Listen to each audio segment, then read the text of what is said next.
Assalamualaikum warahmatullahi wabarakatuh. Alhamdulillah nahmaduhu wa nasta'inu wa nastaghfiruh wa na'udzu billahi min shururi anfusina wa sayyiati a'malina. May yahdihillahu fala mudilla lahu wa may yudlil fala hadiyalah. Asyhadu an la ilaha illallah wahdahu la syarikalah wa asyhadu anna Muhammadan abduhu wa rasuluhu la nabiyya wa la rasulahu ba'dah. Amma ba'du, sikum bi taqwallah faqad fazal muttaqun. Bapak-bapak, ibu-ibu, jamaah rahimakumullah. Kita bersyukur di sore hari ini bisa ketemu lagi, kita lanjutkan. Kemarin kita kaji dosa besar yang ketiga, yaitu tarkus sholah, tentang meninggalkan sholat. Ya, jadi orang yang sudah balik, dia muslim, kemudian sengaja meninggalkan sholat, ini termasuk daftar dosa yang sangat besar. Bahkan diurutkan di sini nomor 3 setelah syirik dan membunuh. Karena memang tiang pokok dalam Islam itu sholat, bahkan penentu ya antara muslim dan kafir itu berkaitan sholat. Kemarin sudah kita kaji beberapa ayat dan hadis yang menjelaskan tentang ancaman bagi orang yang meninggalkan sholat. Allah mengatakan bahwa nanti dalam surat Maryam ayat yang ke-59 Allah mengatakan fakhalafa min ba'dihim khalfun. Nanti akan muncul sebuah generasi, yang generasi ini dilaknat oleh Allah Ta'ala. Kenapa? Mereka punya dua sifat, ad-da'u sholah, wattaba'u syahawat. Mereka menyia-nyiakan sholat atau meninggalkan sholat, wattaba'u syahawat, kemudian nuruti syahwat. Fasaufa yalqauna ghoya. Maka golongan manusia ini nanti akan kami lempar ke dalam jurang di jahanam. Ghoyan itu wadin fi jahanam. Kemudian juga di ayat yang ketiga dari surat Al-Ma'un, Allah mengatakan fawailul lil musallin. Maka betul-betul akan celaka. Ini sama, wail itu juga nama jurang di jahanam bagi orang-orang yang sholat, alladzina hum an sholatihim sahun. Yaitu orang yang sholat tapi mereka lalai. Ini ayat ini menjelaskan bahwa orang jangankan kok sampai meninggalkan sholat. Dia mengerjakan sholat saja, tapi modelnya lalai atau dia menyepelekan, itu aja ancamannya juga jahanam. Itu berarti mafhum mukhalafahnya, pemahaman yang tersiratnya, itu berarti kalau meninggalkan dosanya jauh lebih besar. Sama kayak ada ayat Allah mengatakan wala taqullahuma ufin, gitu ya. Kalian jangan bicara hus kepada orang tua. Itu guru ngomong kayak gitu aja dilarang, berarti kalau kemudian sampai menempeleng, itu dosanya lebih besar. Lemahame aja kuwalik, kan sik ra entuk nek ngomong hus, berarti nek nempeleng malah rapopo. Iki pemahamane wong gendeng ya kayak gitu itu. Ya, maka di sini sama. Iki kan sik diancam itu nek menyepelekan, nek ora salat sisan malah aman yae ngono kuwi. Maka di sini disebutkan termasuk orang-orang yang meninggalkan sholat, ini perkara yang sangat besar karena dia mengerjakan dengan lalai saja diancam dengan wail. Kemudian apalagi kalau sampai meninggalkan. Maka saya nukilkan keterangan para ulama di kitab ini, ya, man tarakas sholat fahuwa juhud, siapa yang meninggalkan sholat dan dia malah nganggep bahwa sholat itu enggak wajib, fahuwa kafirun bil ijma'. Maka dia telah kafir menurut ijma' para ulama. Jadi jelas banget ya, walaupun orangnya mengerjakan sholat, ini apa meneh ora sholat, Pak. Misalnya antum sholat, tapi duwe keyakinan bahwa sholat itu enggak wajib, maka keyakinan ini menjadikan batal keislamannya. Karena dia menolak syariat yang sangat pokok dalam Islam. Bayangkan sholat yang Allah wajibkan langsung dari Sidratil Muntaha, nah kemudian rukun yang paling pokok, paling kelihatan, terus dia menolak dan dia enggak nganggep bahwa itu enggak wajib itu, Pak. Ini memahami dan menjadi akidah bahwa sholat enggak wajib itu membatalkan Islam. Walaupun orangnya sholat, umpamanya wis ra sholat tambah meneh nganggep sholatnya enggak wajib. Kebalikannya Pak, orang itu sampai enggak sholat sekalipun, tapi kalau dia masih meyakini sholat itu wajib, itu dia walaupun dosa besar, itu belum sampai murtad. Jadi podo-podo ya meninggalkan sholat, ada yang murtad, ada yang enggak. Kalau dia meninggalkan sholat, dia nganggep itu enggak wajib, maka batal Islamnya. kalau dia meninggalkan sholat masih nganggep sholat itu wajib, yang nggo wong iki males apa ora kesaid, itu dosa besar tapi tidak sampai batalkan Islam. Ini mayoritas para ulama berpendapat itu. Bahkan andai kata dia tidak sholat tapi tetap nganggep wajib, itu belum batal. Tapi kebalikannya walaupun sholat tapi malah nganggep nggak wajib, nah, keyakinan itu tadi yang membatalkan keislamannya. Gitu ya. Lah kemudian fa'amma tarkus sholah fahuwa ya'taqidu annahu wajibatun. Nah ini yang tadi kita sampaikan, kalau dia kemudian meninggalkan sholat, jadi wong memang ngerasa sholat, tapi dia masih punya keyakinan bahwa sholat itu wajib, cuman dia belum bisa mengerjakan, maka para ulama mukhtalif, mereka berbeda pendapat kaitan dengan hukumannya. Ya, hukumannya mayoritas ijma itu mengatakan bahwa mereka memang tidak batal, tapi mereka berbeda pendapat kaitan hukumannya. Kalau mazhab Syafi'i menjelaskan mereka harus dicambuk sampai mau sholat. Jadi dia nggak batal Islamnya nih kon nyekel kemudian dicambuk sampai mau sholat. Kalau pendapatnya Imam Malik, dia dipenjara sampai mau sholat. Jadi polisi tugasnya nyekel si sholat terus dipenjara. Nah, saya ingin yang penjara malah di sini wong do sholat kabeh malah sekarang ini. Gitu ya. Kemudian yang ketiga, ya tarkus sholat bimakna ghaflah. Meninggalkan sholat tapi maknanya dia lalai. Lalai itu dia sebetulnya masih mengerjakan, tapi mengerjakannya itu seenaknya. Ditunda-tunda waktunya, kemudian syarat rukunnya enggak terpenuhi, sepenting sekedar gugurkan kewajiban. Nah, ini juga dihukumi tarkus sholat. Maka dia mendapatkan pahala sholat itu sesuai dengan kadar kebenarannya. Itu ya. Semakin tepat waktu, semakin mengikuti petunjuk, maka semakin diterima sholat itu tadi. Kemudian kita lanjutkan ya, di kitab ini disebutkan tentang ancaman-ancamannya di surat Al-Mudaththir ayat yang ke-32. Faqala ta'ala mukhbirun an ashabul jahim. Allah menjelaskan tentang kabar orang-orang yang dimasukkan ke dalam neraka. Kemudian faqala lahul malak, maka malaikat yang menjaga neraka menanyakan, dimaktubkan dalam ayat itu, ma salakakum fi saqor. Kenapa kalian bisa masuk neraka Saqor ini? Qalu lam nakum minal musallin. Mereka menjawab, dulu kami enggak salat. Walam nakun nut'imul miskin. Terus yang kedua, dulu kami enggak mau ngasih makan orang miskin. Wa kunna nakhuddu ma'al khaidin. Dan kami terus menjerumuskan diri dalam kesesatan sampai datangnya hari kiamat. Itu ayat ini menjelaskan ada 3 golongan yang mereka nanti dimasukkan neraka Saqor. Pertama, orang yang dulu di dunia enggak mau sholat. Wong Islam ora sholat, nah itu jelas itu neraka Saqor. Ya. Kemudian yang kedua, orang yang pelit, dia enggak mau ngasih makan orang-orang miskin. Sama yang ketiga, dia memang ngerti dosa tapi nekat terus sampai hari kiamat atau sampai datangnya kematian. Kemudian faqala Umar bin Khattab mengatakan annahu la khaddun li ahadin fil Islam ad-dausalah. Beliau mengatakan bahwa tidak ada satu tempat dan peluang di dalam Islam bagi orang yang meninggalkan sholat.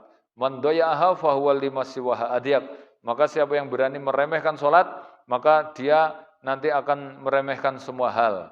Karena dalam Islam enggak ada tempat untuk meninggalkan sholat. Ini beliau nyampaikan itu Pak. Ceritanya ketika beliau ngimami sholat, kemudian ditikam sama Abu Lu'lu'ah. Jadi Umar itu pernah doa gini Pak.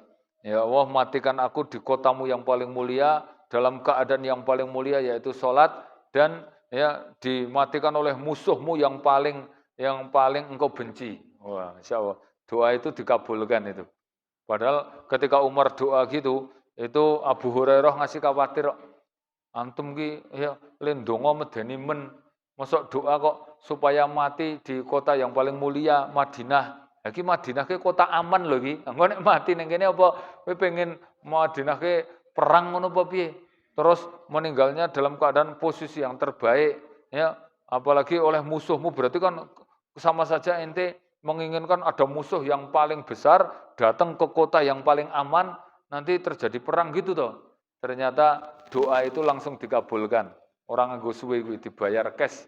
Apa? Ketika beliau paginya subuh ngimami, itu ditikam oleh Abu Lu'lu'ah. Itu tokoh Yahudi ya yang menjadi cikal bakal jadinya Syiah itu. Nah, itu akhirnya doanya tiga-tiganya dikabulkan. Dia mati oleh Abu Lu'lu'ah, kondisinya pas kondisi paling baik yaitu sholat, dan tempatnya juga tempat yang kota yang mulia yaitu di Madinah. Tur neng Madinah ora trimo nggur neng kotane kuwi neng masjide. Tur masjidnya ya orang nggur neng nggon emper-emper ngono kuwi, neng nggon pengimaman. Dhek dadi imam masalahnya. Masuk ngimam yo neng emper.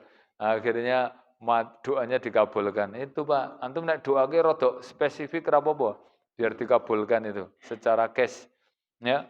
Nah kemudian ini yang menarik ketika beliau ditikam itu kondisi darah ya kemana-mana, kemudian dia kondisi sekaratul maut saja, itu beliau mengatakan ya la annahu la haddun fil Islam ad-da'u shalah. Pokoknya nggak ada tempat dalam Islam untuk meninggalkan sholat. Ini ngomong itu kondisi dia pas puncak-puncaknya sakit, ditikam, ya ngono sholatnya dibablas gitu Pak. Kondisi kena tikaman pisau itu, sholatnya dilanjut. Insya Allah. Kenapa? Beliau mengatakan siapa yang sampai meninggalkan sholat, maka nanti semua perkara akan dia tinggalkan. Dan siapa yang meremehkan sholat, semua hal akan diremehkan. Maka jangan tonton, orang itu nak nyepeleke sholat ngula, kuabe disepeleke. Kaya bocah-bocah SMP, SMA kok sholatnya ra beres, ngono ki mesti do nyepeleke gurune ngono kabeh. Karena dia menyepelekan sholat. Istri kok menyepelekan sholat, mesti menyepelekan suami. Karena ukuran amal diukur dari sholat. Nabi mengatakan, inna khaira a'malikum as-sholah. Ukuran kualitas amal kalian diukur sholat. Kalau sholatnya baik, fakot anjaha wa aflaha. Maka dia akan sukses dan beruntung. Tapi kalau sholatnya jelek, fakot khoba wa khosira. Maka dia celaka dan rugi. Wa qala min ba'dil ulama, maka berkata sebagian ulama tabi'in, wa inna ma yahsuru tarku shalah ma'a arba'ul, sesungguhnya orang yang meninggalkan salat ma'a haula'il arba'ah, maka mereka nanti di akhirat akan digabungkan dengan 4 golongan, 4 penghulu neraka. Jadi beliau mengatakan gini, ya toh,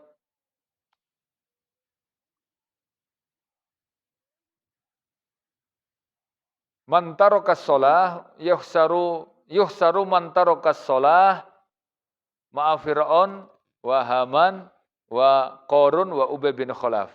Siapa yang meninggalkan sholat, maka dia nanti akan digabungkan dengan Fir'aun, Qarun, Ubay bin Khalaf, dan Haman. Kenapa? Karena beliau mengatakan gini, fa innama mayyasghilu sholah bimalihi, siapa yang sholatnya itu dilalaikan karena hartanya, hasara ma'a Qarun, maka nanti akan digabungkan dengan Qarun. Wa ini staghola bimalakihi, dan siapa yang disibukkan atau dilalaikan dengan jabatannya atau kekuasaannya, khasyara ma'al Fir'aun, maka akan digabungkan dengan Fir'aun. Wa ini staghola biwaziratihi, kalau dia disibukkan dengan keluarganya, hasara ma Haman, digabungkan dengan Haman. Wa ini staghola bitijaratihi, kalau dia disibukkan dengan bisnisnya, khasara ma Ubay bin Khalaf, maka nanti di akhirat akan digabungkan dengan Ubay bin Khalaf. Wa amma haulail arba, dan 4 ini itu menjadi pemuka neraka jahanam, pemuka penduduk jahanam. Orang itu meninggalkan sholat, ya, ini penyebabnya mesti 4 hal itu. Kalau bukan hartanya, biasanya bisnisnya.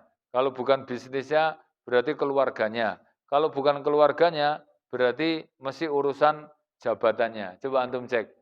Kisah rata kau sholat nggak repotin ngopo nek. Ora melu ngaji, ora melu sholat, apa ora tau ning masjid ngono iki. Nek ora pas bisnis, mesti pas urusan kampanye, urusan jabatan, nek ora ngono urusan duit, nek ora urusan duit, urusan keluarga. Mesti alasannya itu. Coba antum cek iki ora tau ning masjid ngono apa sik telat terus ngono salate. Mesti alasannya nek ora 4 itu serah mungkin. Nah, maka orang yang melalaikan sholat kok karena duitnya engko barengane sama Korun. Kalau masalah kekuasaan sama Fir'aun. Kalau masalah bisnis itu nanti sama Ubay bin Khalaf. Nek mereka Pak, misalnya neng neraka sok mben kuwi, tapi di dunia dia hasilnya besar, maksudnya dia di akhirat tuh dimasukkan neraka itu mending gitu loh, karena dia betul-betul dapat dunianya. Contohnya kayak Korun ora salat itu tapi duitnya ya akeh tenan. Lah nek kita kemudian direwangi ra salat gur ngoyok duit cilik, ha kuwi apa ora gelo rugine dobel donya akhirat. Korun ki misalnya nang akhirat neraka tapi nang donya duitnya kan akeh banget. Atau misalnya karena ngejar jabatan, ngejar kekuasaan gitu ya, itu direwangi ra salat kaya Fir'aun, wah tapi kekuasaannya ya memang pol tenan 400 tahun, ora iso dilengser. Tur ya kekuasaannya paling tinggi, kekuasaan tertinggi yang jabat sebagai Tuhan. Nah saiki nggur paling lagi dadi RT ngono ya wis direwangi ora salat. Lah entuk apa coba kayak gitu itu. Maka kemudian saya lanjutkan di sini Nabi mengatakan bahaya salat kalau ditinggalkan. Ya, Nabi mengatakan man taraka shalah maktubatan muta'ammidan. Siapa yang meninggalkan sholat yang wajib secara sengaja faqad bara'at minhu dhimmatullah.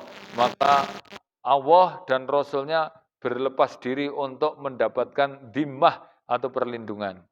Jadi antum kalau bisa menjaga sholat 5 waktu itu ya, bisa mengerjakan itu mendapatkan dhimmah atau jaminan.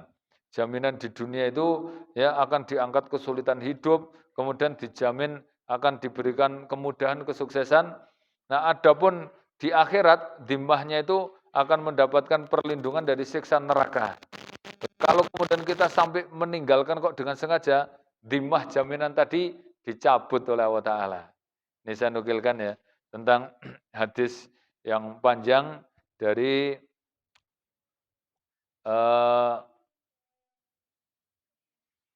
Imam Hakim dan Abu Syaibah. Waroda fil hadis, dikeluarkan dalam hadis anna Rasul sallallahu alaihi wasallam qala, Nabi menjelaskan man hafidu yu ala salatil maktubah, siapa yang bisa menjaga salat 5 waktunya akramahu bi khamsatil karomat, maka dia akan diberikan 5 keutamaan, 5 karomah ya. Apa itu? Yang pertama yurfa lahu dayyikul ais. Yang pertama akan diangkat kesulitan hidup dia. Ki dawa banget iki nek tak jelasin kok ora rampung tapi saya bacakan dulu gitu ya. Yang kedua apa? Yang kedua adalah yurfa salamatu min adabil kubur, diselamatkan dari adab kubur. Kemudian yang ketiga yu'til kitab biyaminihi, akan diberi buku catatan kitab dari tangan kanannya, wa yamuru sirat katarfil barqa. Kemudian yang keempat nyebrang sirat seperti kilat, berarti selamat ya. Wa dakhalal jannah bighairi hisab. Dia nanti masuk surganya tanpa hisab. Ini jaminannya top kabeh ini ya. Jadi tadi ada 5 itu ya, itu yang bisa menjaga sholat 5 waktu. Nah sekarang kita kaji ya hadis berikutnya, waman tahawwanu as-sholah, dan siapa yang berani meninggalkan sholat, aqabahu bi arba'ata asyaratin uqubatin, maka dia akan diberi 14 hukuman. Khamsu fid dunya, 5 di dunia, wassalasu indal maut, 3 ketika sakaratul maut, wassalasatu fi qabrihi, 3 di dalam kuburnya, wassalasu inda khuruj minal kubur, dan yang 3 itu ketika dia sudah keluar dari kubur. Berarti berapa itu? 5 di dunia, 5 itu di dunianya, kemudian 3 ketika sakaratul maut, 3 ketika di alam kubur, 3 nanti kalau sudah keluar dari kubur, berarti ketika hari kiamat. 5 telu 14 benar tak? Nah, kita urutkan satu persatu ya. Fa ammal khamsu fid dunya, adapun 5 yang di dunia apa saja? Ini hukuman yang meninggalkan salat. Yang pertama, yanzi'u lahu barakatum min umrihi, akan dicabut keberkahan umurnya. Coba jangan tonton wong ra salat ngono. Umurnya itu rata-rata pendek. Terus selain itu, waktunya ngerti-ngerti entek. Orang karena dia kerja itu kadang-kadang lali salat ngerti-ngerti tua, ngerti-ngerti sore, ngerti-ngerti ganti tahun. Coba merantau ora salat ngerti-ngerti wis setahun kontrak ngerti-ngerti 2 tahun. Jadi barokah umurnya hilang.